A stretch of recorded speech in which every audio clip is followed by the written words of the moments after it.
In this unit, we focus on public announcements, which are important for conveying clear messages in different situations.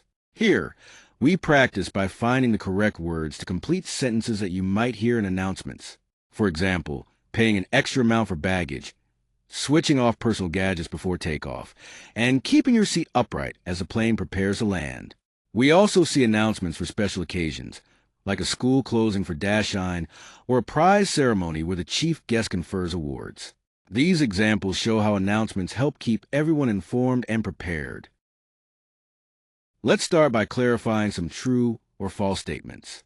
The pre-flight announcement is not about the landing of the airplane. It's actually about safety instructions before takeoff.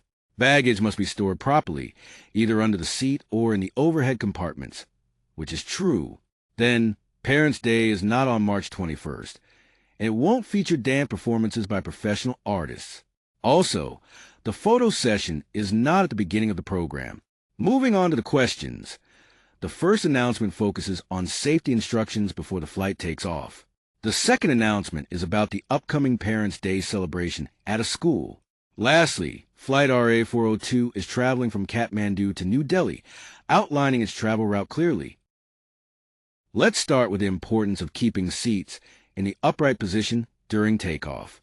This is primarily for passenger safety, ensuring everyone is secure in case of sudden movements or emergencies during this critical phase of flight.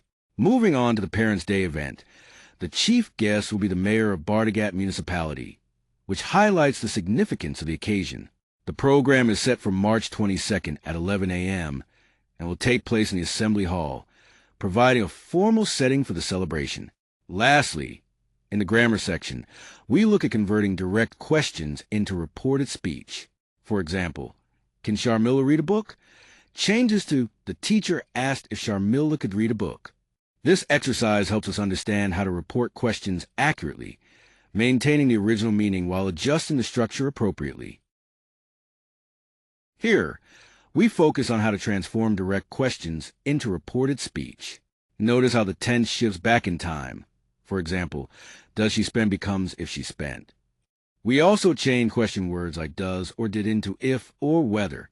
Notice in sentence E, where will you come tomorrow? Changes to whether I would come the next day, highlighting both the tense change and the time reference adjustment. These examples show how to maintain the original meaning while fitting the question into a statement form. This technique is essential for clear and accurate reporting.